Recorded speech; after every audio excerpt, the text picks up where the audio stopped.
disassemble the parts of your frame that are not necessary when hanging it. So you take the track covers off.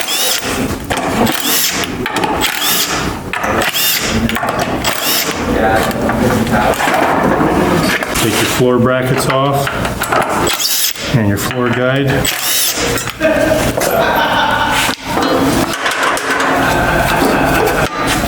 Get our header up. You can see this opening is a little bit wider than we need. We always want to make sure that we favor towards the closing side. So we're always going to butt up our frame to the closing side. Thing, we take one post with cladding, one without. And our floor brackets. Try to get them down so they're sit tight on the bottom. Slide them right in. Get them over to your chalk line. And I try to get it relatively plumb from the get-go. We have custom spacers. This is ripped at 2.5 inches. So when this goes in between our posts, it creates a 5.5 inch cavity, which is going to be equal to your wall thickness. If you're doing a 2x4 wall, you'd have a 2-inch spacer. Plus our posts, everything, it would equal 3.5 inches. So take another set of posts.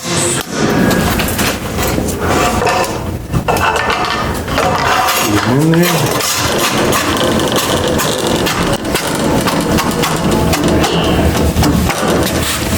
When I have these posts down here, before I anchor them down or anything, and I'm working on my top header, I want to make sure that these are square,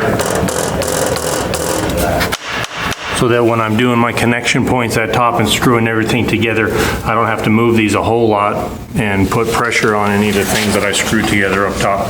And then I make sure I'm on my string line or my chalk line, got my spacer in between it. So this wall thickness right now with my spacer, we should be right at 5.5 inches, which is what our framing is for this frame. Next thing we're going to do is take our clamp off and start bringing our header down. You want to make sure you level out your track. When I'm going to be leveling this out, I want to put my level right on the track itself. That's what's most important, because that's going to be where the door is hanging from, is from the track and from these rollers. And we have a gap right now. We leave ourselves this 1/4 inch basically of shim space. And you want to bring your frame down no matter what. You never really want to just nail your frame up to your rough opening, even if it is level. You want to bring it down a little bit, because that brings these down to the proper height for your flooring and the floor guide and everything like that. So just to get a regular kind of gauge of where I'm at, this is pretty much dead level right now. So I'm still going to bring it down about 1/8 of an inch. Always making sure that I'm pushing this frame up against the closing side, because we don't want to have a bigger gap on the closing side than on the pocket side. And it's important that you do both sides simultaneously and checking for the square on your track. You don't want your track to be lopsided in there, because when I screw the track covers on here, that means that my trim pieces are going to be not at the same height. So you want to make sure you bring this header down square. So I normally shim right above the posts, because everything else is kind of pliable. I'll shim right above the post, double check for my level again. Here's also important to check that your header is nice and square to your framing. Sometimes I'll even use my little torpedo level here to make sure, because this is what people are going to be seeing. This is going to be your closing jamb. We call it the slam jamb. So you want to make sure that this angle right here is straight. So I'm going to flush up my header. Always start at one side and work my way back. So we'll get this nailed in here. Once it's nailed in, we'll check for square again. And also making sure that I'm touching this framing. I don't want any gap right here. The only thing we have here is shim space plus your jamb thickness, which for this job is 11/16. So we have just shy of an inch right here at the front. So once that's good, I throw my level on again, because that's my starting point basically for this frame. Before I nail this backside, I want to make sure that I'm flush with my framing. So we can take our square like this, go at an angle, make sure you're touching, this side up here. Do it on both sides, kind of make sure I'm kind of right in the middle there. Then I'm going to nail the back side. This is a little trickier to see if it's square, so a lot of times I'll put my level right on the track, and I'll see that I need to come down a little bit on my side. And then obviously after every time I nail it, I'm checking for the level again. Now a lot of times you'll see daylight here in the middle, which means you just need to bring it down a little bit. You don't want to see any daylight in between your level and your track. And before I nail the middle, I always want to make sure that I'm square, that way my track covers line up. So when I'm nailing this, I'm kind of nailing it every 16 inches roughly. So I'll do the front side about halfway in between my split jambs and my opening side, right above these posts, and then at the back. Always double check before you finish up here. So once my track is touching my level all the way across and my bubble's right where I want it, dead center, I'm finished installing the header assembly. I'll go ahead and cut off all my shims.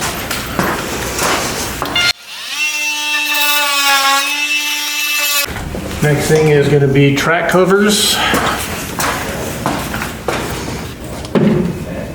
And before I put these in, I always make sure that my pendants and everything are running how it's supposed to. Soft close and soft open. Last thing we want to do is install a frame, head out of here, and one of these mechanisms isn't working properly. So just want to make sure everything is working how it's supposed to. And I have an X and an O marked out so I know which side these goes on, because these are pre-drilled and makes it for a lot easier installation when you mark them down. So I'm going to line this up.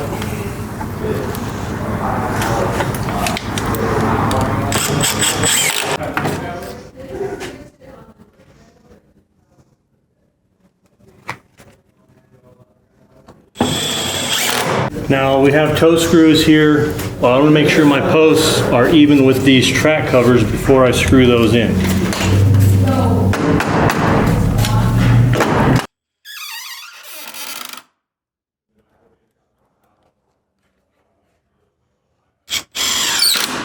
And then we use a self-tapping metal screw just for added stability in case for some reason one of these posts was rattling.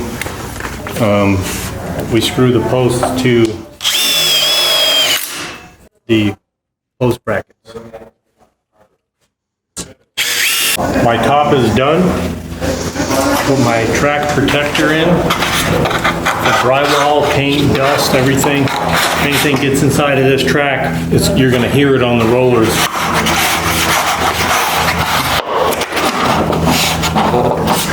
When I put my track protectors in, I throw a couple screws in to make sure. They might be sitting here for a couple of months until everything's ready.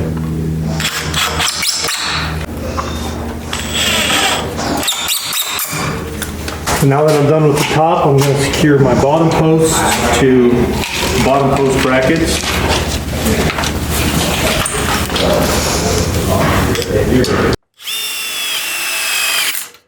Next process is to plumb our posts down. I always start on one side.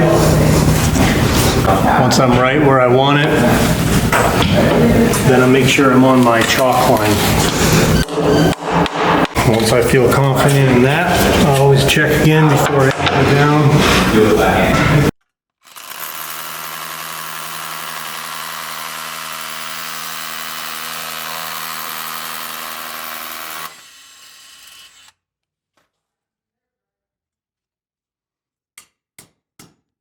And then because I did this side first, my other side might not be right where it needs to be. That right where it is. Do the same thing on this side. Kind of make sure my reveal is pretty good all the way up. This is going to be, there's no shimming on this side right here. This is going to be your jam nailed right to this poplar. So we want to make sure we have a nice flat square reveal there. Once I'm done with my post brackets, Now I'm going to install the floor guide. Now for this job, their jamb thickness is 11/16, and I have a piece ripped that's 5/16, which is how much that floor guide should stick out in front of our cladding.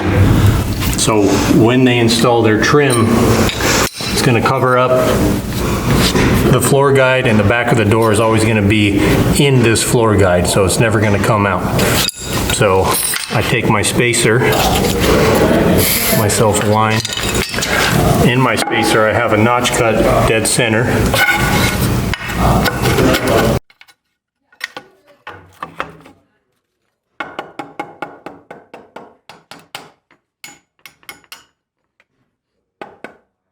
Clamp that.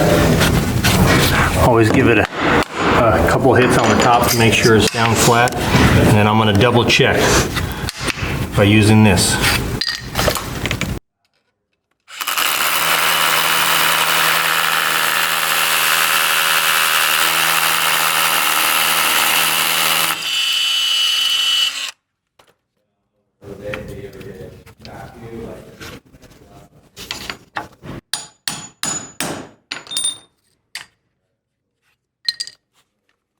Then on a 5.5 inch wall, just to double check, I measure out. Center of my T-guide should be at 2 3/4. I kind of do that on both sides, just to make sure that T-guide didn't shift one way or is angled crooked. We're right on the money there. Next step is clean up, and that's how you install an HD Pocket Doors frame.